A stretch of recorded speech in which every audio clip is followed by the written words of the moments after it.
I actually looked at your channel this morning, your YouTube channel. Oh, was that the first time? Pretty much, yeah.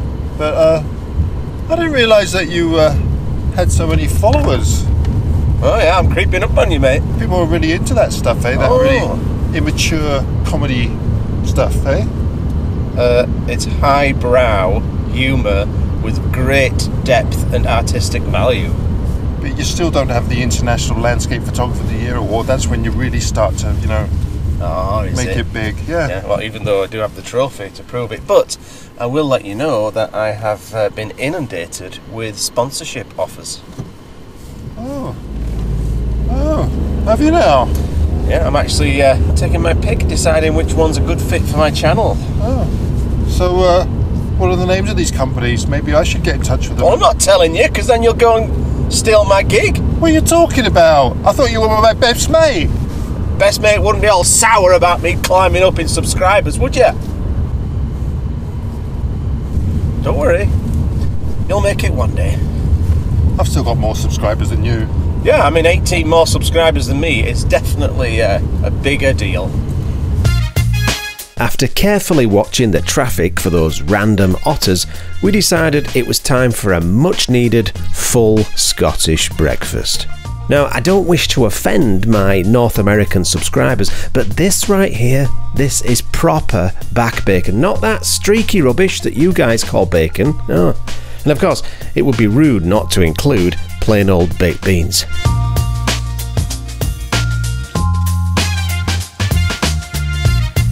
As soon as we'd inhaled our very late breakfast, we got back on the road to go and check out this gorgeous waterfall that Nick had told us about. Come all the way from Vancouver Island to photograph waterfalls in Scotland. Yeah, but they're different. They're different. Are they though? Yeah. It's a Scottish waterfall. Oh, totally different.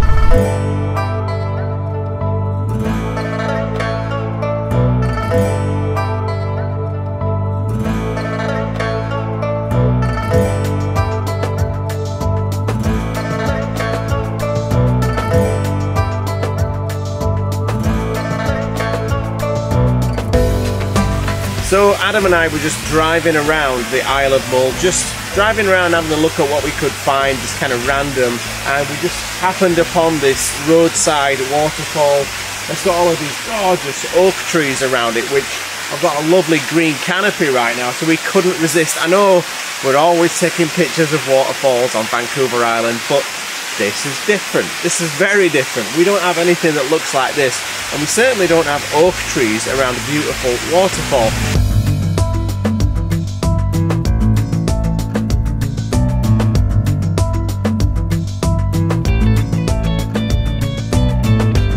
You know, it's funny, if you've seen Nick Page's shot from this exact same location, well, I ended up taking a very, very similar shot to Nick's, even though I'd never actually seen his shot until after I'd been there. But I must say that I preferred Nick's wider shot, and so I've placed a link to Nick's video in the card that's showing up right now. But I think I'd prefer this place on a rainy day. But luckily, this is Scotland, so you never have to wait too long for a good downpour. So we hiked down to the bottom half of this gorgeous waterfall, and what a delight it was to discover. What I'm loving, I mean, apart from the gorgeous soft cascade, is these gnarly twisty branches that frame the shot, and a nice little bit of green. Now Adam's been a bit further down the river and he says there's another drop, but he says that we probably wouldn't be able to access it. It's about a 120-foot drop and there's no way to get down, so we'll forget that one for now and just focus on the one that's not going to kill us. So let me show you this composition and I'll talk you through the shot. Now if you look at the foreground here, all you can see is a little sliver of the beach, the rocks there, that river rock.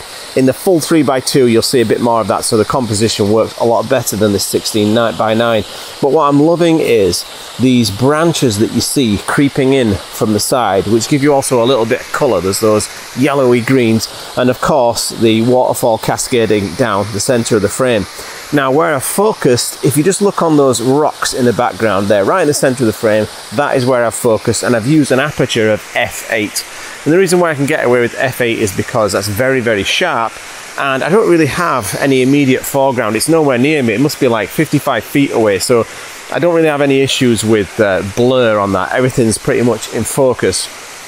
Now what I'm doing is I'm doing a faster exposure at f8, and then I'm going to do another one at f22. And ooh, you might be saying, don't use f22 diffraction, you'll use sharpness. But I don't care about that. All I'm doing the f22 exposure for is that pool. What I want is the pool to be very, very smooth. So on the f22 exposure, which, you know, by tightening up that aperture, I can do a much longer exposure and soften the water. That's the only part that I'll keep. I'll blend that in Photoshop so that that's present from the f22 exposure, but everything else is super sharp from the f8 exposure, and that should give me the perfect balance between sharpness and smooth, silky water.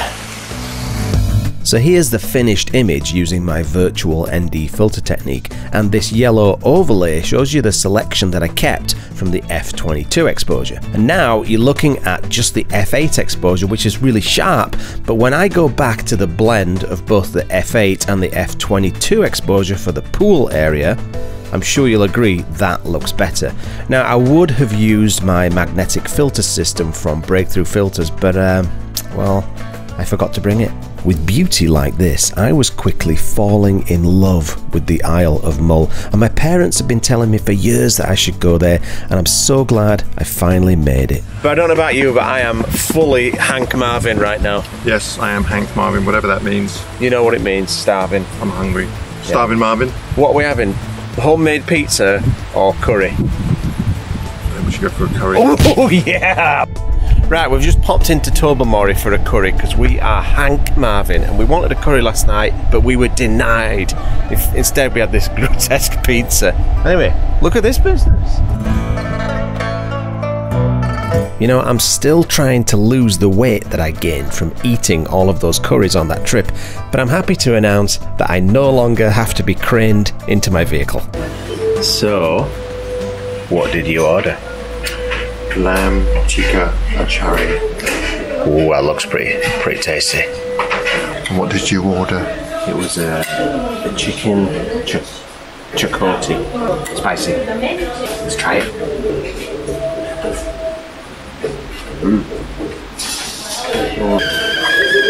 We interrupt this delicious curry moment because we got an announcement. We've only gone and put together a workshop to the Isle of Mull. Bosh!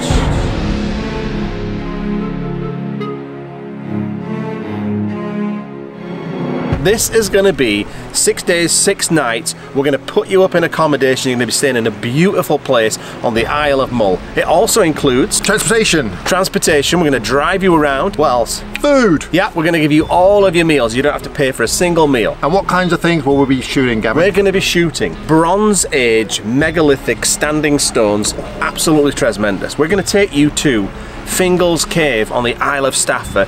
Massive basalt columns with crashing waves blasting into that cave. Ooh, it's juicy. It sounds exciting. It's very exciting. So there's that. What else are we going to be shooting? We're also going to be shooting twisty, gnarly oak forests. Oh. And if the bluebells are blooming, we're going to get some gorgeous bluebell forest shots. What else is there on Mull to shoot? There is a really great waterfall with these twisty oak trees around it. That beautiful double dropped one. Yeah. All you got to do is get yourself to Glasgow. We're going to pick you up there, drive you to the ferry, drive you to the Isle of Mull, and you'll be staying in a beautiful setting for the next 6 days. And you don't even have to hide in the trunk.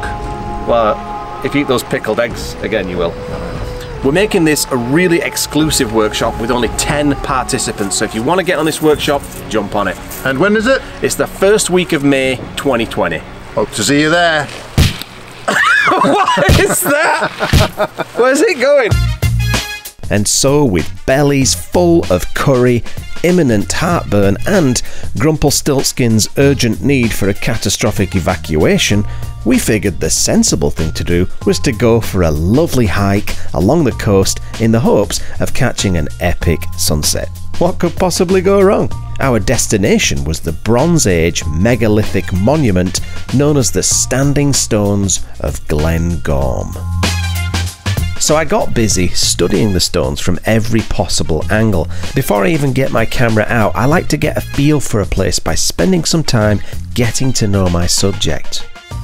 Whenever hiking through a tick-infested sheep field, it's vitally important to wear appropriate footwear.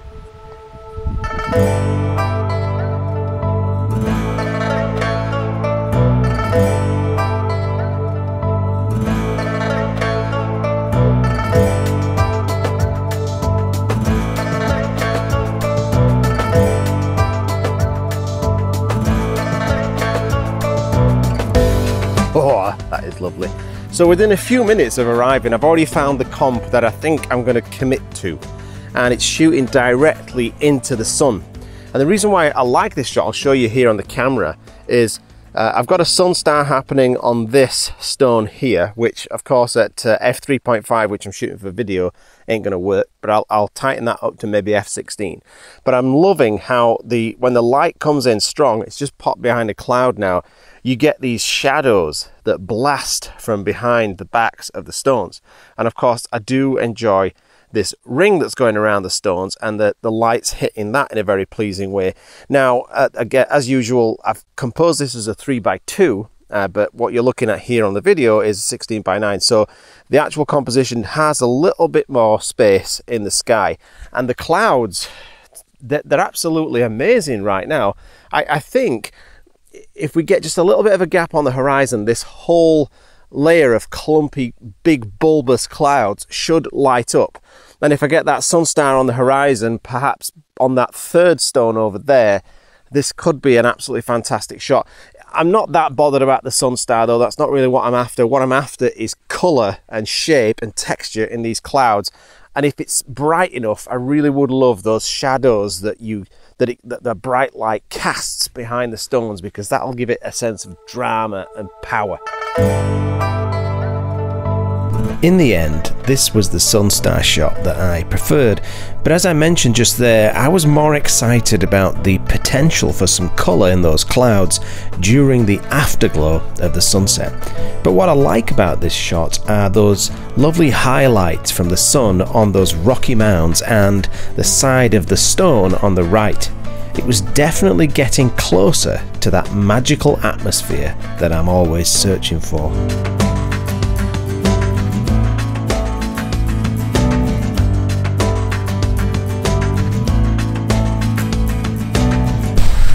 Oh, these midges are awful. Oh, did you bring your net? Oh yeah, I brought my midge net. Yeah, I should put it on right now.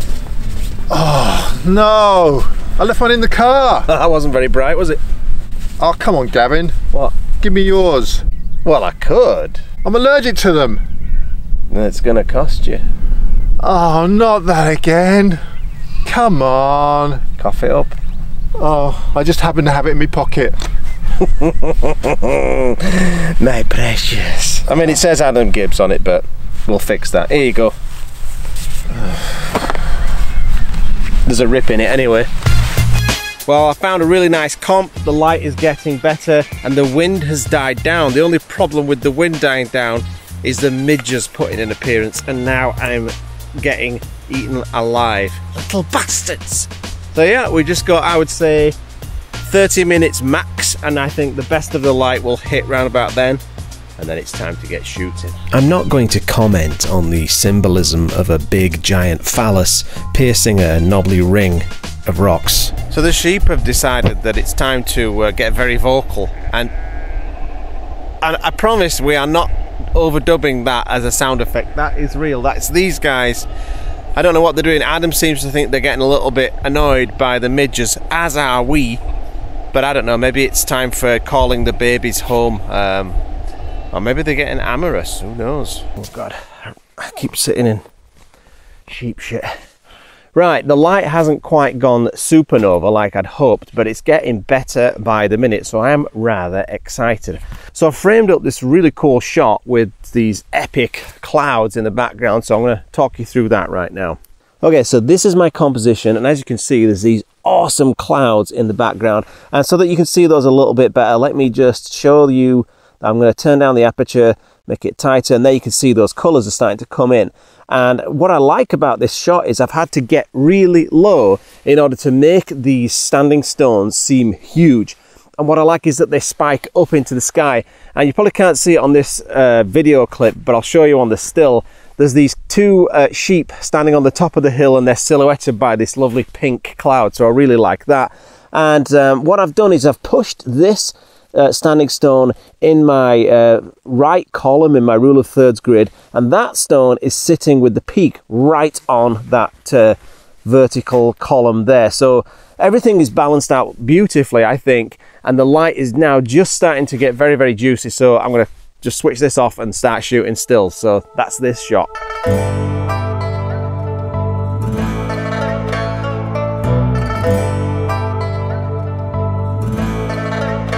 This one was definitely my favourite shot of the day. I got that moody afterglow light that I call the blush. And I love this kind of light because it's just so atmospheric. Now, do you recall when I mentioned earlier about the sheep on the hill? Well, I'm not sure if that's a couple of sheep or what. I mean, I'm not quite sure what's happening there, but I did notice Uncle Grumpy heading off in that direction with his welly boots on, so, you know, draw your own conclusions. Anyway, as for the shot, well, I really got lucky with those lovely purple hues in the clouds. It was everything I'd hoped it would be, and with such fascinating subjects as these standing stones, well, you really can't go wrong.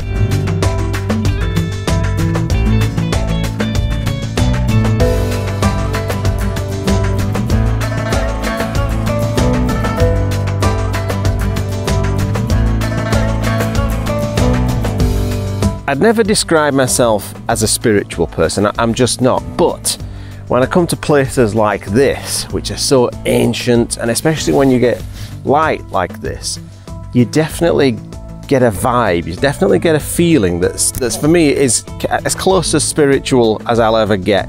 It's that connection to something deeper than yourself, and I'm definitely feeling it here.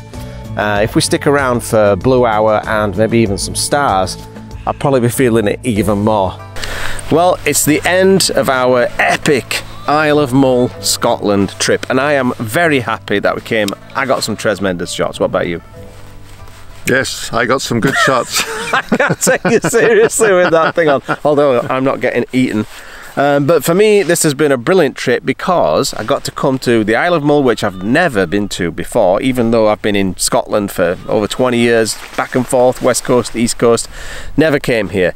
It was great because I got to see my family, I got to see my friends, and I got to show him some really sweet places. But this is the end, and tomorrow we have to get back on the ferry to Oban because I've got my Scotland photography workshop beginning in Glasgow the very next day. The question is, are we getting up in I can't look at you seriously. Are we getting up in 7 hours to shoot the sunrise, our last sunrise on Mull? I think we should, yes. Oh.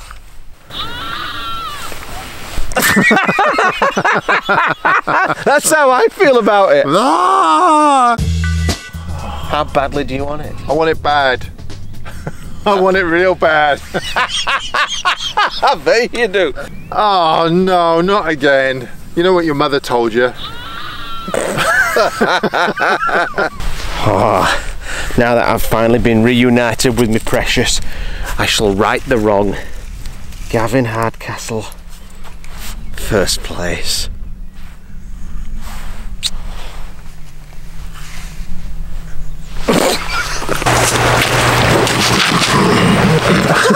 Fucking creepy. Yeah? Alright. What else we're going to be shooting? Super gnarly, twisted oak forest. What else are we going to be shooting?